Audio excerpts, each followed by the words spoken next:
Votre guide à la Terre plate. Ceci est une version abrégée dans laquelle plusieurs aspects les plus intéressants de la théorie de la Terre plate y sont compris.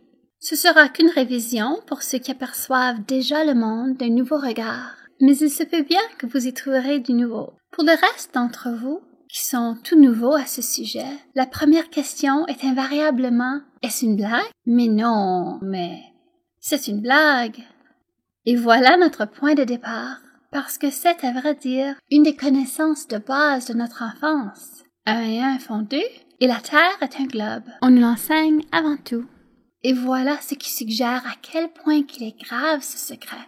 Mais pour ceux qui ont oublié leur cours d'histoire, voici la version modifiée à la Men in Black. Pendant les premiers 4000 ans de notre civilisation, nous croyons que la Terre était un disque plat, entouré d'une barrière solide en forme de dôme, portant le nom de firmament. Toutes les 5 religions principales du monde en ont parlé, en avaient leur version, et leurs églises réaffirmaient cette croyance. Mais en 1514, un homme du nom de Copernic a créé un nouveau modèle du monde. Il déclara que si la Terre tourne comme une toupie, à 1600 km de l'heure et encercle le Soleil à une vitesse de 110 000 km de l'heure, elle doit donc être ronde. Et malgré le fait que les calculs marchaient tant bien que mal, il y avait néanmoins un problème. Il se retrouvait dans l'année 1500 et la technologie pour prouver sa théorie n'existait tout simplement pas. La première montgolfière apte à transporter des gens n'a été inventée qu'en 1760. Les voyages sur l'eau se passaient en voilier et par voie terrestre, le moyen le plus rapide était à cheval. Mais cette nouvelle vision du monde a pris le dessus et fut favorisée. Les religions se sont adaptées pour inclure cette nouvelle réalité et les gens passèrent à autre chose. Plus importante encore, le modèle du globe fut introduit dans les systèmes éducatifs. Au cours des prochains 500 ans, les contestations diminuèrent, s'atténuèrent au point où le globe fut accepté universellement autant que les lois physiques, telles que la loi de la gravité. Réécoutez bien cela au cas où vous ne l'avez pas bien absorbé. Pendant 20 générations, les gens ont cru que la Terre était ronde parce qu'il y avait un globe dans leur salle de classe. Il n'y avait pas de preuves. Des centaines d'années passèrent, mais la civilisation n'avait toujours aucun moyen de prouver la théorie. Les avions furent inventés autour de l'an 1900, mais jusqu'à 1957, rien ne pouvait atteindre une hauteur suffisamment élevée pour nous offrir une vraie perspective du lieu où nous habitons. Et c'est alors que tout est devenu étrange. Les États-Unis et la Russie ont tous dû envoyer des fusées à une hauteur adéquate afin de prendre des photos d'assez bonne qualité. Ce qu'ils ont vu leur a fait terriblement peur. Comment le sait-on qu'ils sont devenus extrêmement inquiets par rapport au ciel? Parce que les États-Unis et la Russie commencèrent immédiatement à lancer des armes nucléaires tout droit dans le ciel et continuèrent à en lancer pendant 4 ans. Quelques petites choses à garder en tête. Premièrement, c'était maintenant 1958. Les armes nucléaires étaient épouvantablement chères et dures à produire. Et celles-ci n'étaient pas les jouets de puissance nominale de 20 kilotonnes dont les États-Unis se sont servis sur Hiroshima. Non, celles-ci étaient de hautes kilotonnes à basses mégatonnes en puissance. Et impossible d'être trop vite dans cet exploit. Et l'étrangeté a continué ailleurs. En 1959, qu'un an après le bombardement de l'atmosphère, 12 États, y inclus les États-Unis, se sont entendus sur un plan pour interdire la colonisation de l'Antarctique et de réduire l'accès au tourisme et à l'exploitation des ressources minérales là-bas, sauf celles qui sont menées à des fins scientifiques. Un traité a été mis en place qui endure à ce jour. Plus de 50 nations ont maintenant signé ce traité. D'ailleurs, connaissez-vous un autre traité qui dure depuis si longtemps entre tous les pays industrialisés?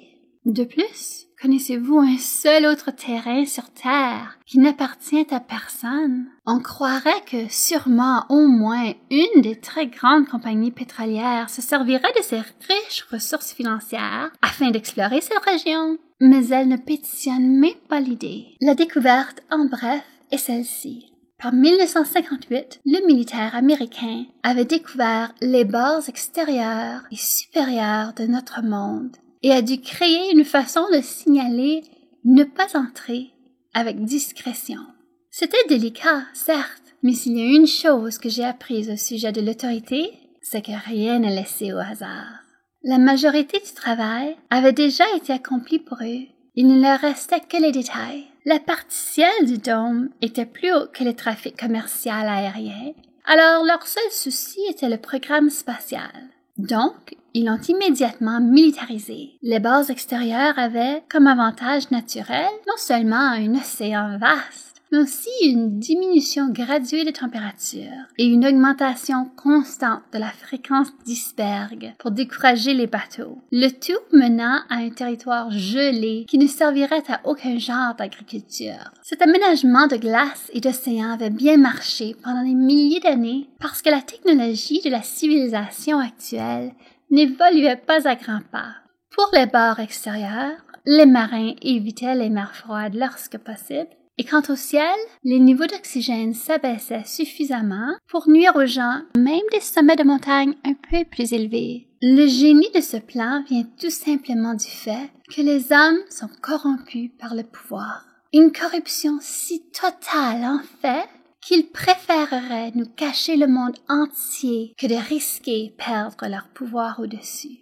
On pourrait émettre des théories que rois et papes ont été confiés à ces secrets de notre monde il y a longtemps. Peut-être un ancien manuscrit sacré, un ancien livre, peut-être qu'un être interdimensionnel a partagé des contes au sujet de l'apparence du monde. Mais cela a tout été ignoré puisque même les plus puissants dirigeants de l'époque ne pouvaient atteindre les frontières. Et si pas eux, quelle chance aurait quiconque du grand public? C'est une chose d'entendre parler de ce géant dôme impénétrable, mais c'est toute une autre de le voir. C'est là que les décisions difficiles doivent être prises. Est-ce qu'on garde le secret? Et jusqu'où ira-t-on pour maintenir le statu quo? Une fois décidé de garder le secret, aucune dépense n'est de trop, aucune n'est justifiée. La progression rapide de la science diffusée, la science de haut niveau devait être vite abordée. Alors, les missions sur la Lune ont été créées. Matt Paraland, de la canal YouTube The NASA Channel, avait raison de croire qu'il fallait l'événement de la mission de la Lune comme prétexte afin de produire une image de la Terre depuis l'orbite terrestre. Et cela ne pourrait être plus vrai. D'établir NASA comme le coureur de tête de l'exploration de l'espace a aussi détourné les gens qui auraient autrement créé leurs propres entreprises à but lucratif. Les meilleurs ingénieurs, techniciens et pilotes ont été recrutés par le programme spatial de la NASA. Une fois rendus, ils furent compartimentés en fonction du besoin de savoir. Les astronautes sont au courant, mais ils sont tenus au secret professionnel, sous peine de quelconque les motive. Les programmes spatiaux privés sont découragés, sabotés ou absorbés au bercail de la NASA. Des vaisseaux spatiaux privés ne seront pas permis pour plusieurs raisons, dont la plus évidente est la collision avec le dôme lui-même. Les données de télémétrie d'une telle mission indiqueraient une défaillance suite à un impact à une certaine altitude et, si répétées, soulèveraient des questions que la NASA n'est pas prête à répondre. Il y a 3 questions perpétuelles au sujet de notre monde qui ne peuvent être éliminées, mais évitées à tout prix. Ce sont les questions que vous devriez vous poser et poser aux autres afin que le voile soit levé. J'aimerais précéder ce qui suit par un grand merci à Max Malone, un théoricien du complot doué qui a la capacité de résumer quoi que ce soit en un seul paragraphe quand possible. Après plus de 50 ans et de milliers d'heures de vidéos de navigation spatiale de la NASA et d'autres pays, n'y a-t-il pas des séquences où un astronaute complète l'acte simple de faire un panoramique de 180 degrés, encore moins un tour complet de 360 degrés, pendant aucune mission sur la Lune, jamais à l'extérieur de la station spatiale, jamais rien. Les statistiques vous diront que ceci aurait déjà eu lieu par accident il y a des années, mais ça ne s'est jamais passé. et ça ne se passera pas. Et c'est à cause de la règle qu'ils ne peuvent transgresser. La même règle qui s'applique aux émissions de télévision qui ne peuvent montrer le quatrième mur. Pourquoi pas? Parce qu'il n'y a aucun quatrième mur à montrer. 2. Quand vous cherchez sur la toile pour des images de notre Terre de l'espace, 95% de ce que vous trouvez fait partie d'une collection d'images composées artificielles. En l'an 2000, quand j'ai premièrement entrepris cette recherche, il n'y avait qu'une seule photo prise par la NASA qui montrait la partie inférieure de l'Afrique et l'Antarctique. Aujourd'hui, cette image est cachée parmi des centaines d'images simulées. Il y a des caméras achetées partout, mais personne ne prend une photo de la Terre parce qu'on ne peut atteindre assez d'altitude pour le faire. 3. Les parcours de trafic commercial aérien dans l'hémisphère sud ne tiennent pas. Ils sont faux. Voici quelque chose que vous pouvez vérifier pour vous-même en un clin d'œil. Sur une carte géographique, prenez la distance entre n'importe où près de l'Australie et n'importe où en Amérique du Sud. Une ligne directe au travers du Pacifique Sud. Et là, trouvez votre site de voyage préféré et essayez de vous y rendre sans arrêt. Qu'est-ce qui se passe? Les voies deviennent ridicules. Pendant plusieurs années, j'ai fait beaucoup de voyages d'affaires et je n'ai jamais rien vu de tel. C'est une chose du monde du grand public qu'ils ne peuvent dissimuler, la vraie distance entre ces deux places. Sur un monde rond, le vol est facile, ce n'est qu'une ligne directe au travers, au-dessus d'un océan.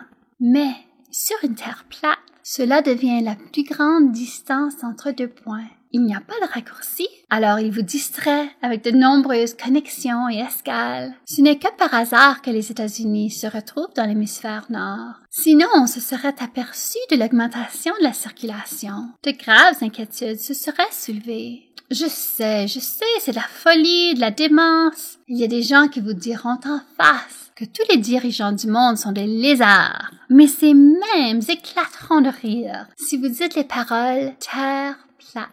J'étais et je suis encore un vrai théoricien de complot. J'ai littéralement manqué de nouveaux sujets du chapeau en aluminium à rechercher. Et je refusais encore d'étudier celui-ci sans rougir d'embarras. Mais à chaque fois que j'ai jeté un coup d'œil, je voyais quelque chose de non résolu. Et dès que j'ai vu ce plan qui frôlait la perfection, je ne pouvais détourner mon regard. J'étais emballée. Allez, faites votre propre recherche, posez-vous les questions, allez au-delà de la possibilité pour voir si vous pouvez atteindre un plus grand tableau d'ensemble qui aurait bâti le dôme. Et pour quelle raison? Voilà où ça devient très intéressant, captivant et les idées s'ouvrent.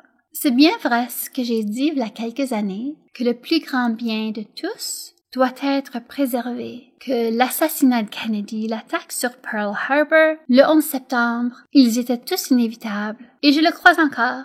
Et je comprends les décisions qui ont été prises à ce sujet.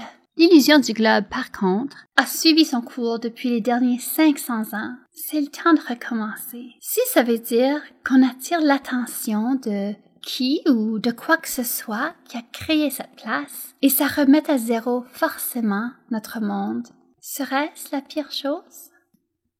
Il y a plusieurs sites que vous pouvez explorer vous-même. Par exemple, la projection cartographique dont se sert l'USGS présentement, le logo des Nations Unies, la Société de la Terre plate, les essais nucléaires à haute altitude, le traité de l'Antarctique, parmi nombreuses d'autres.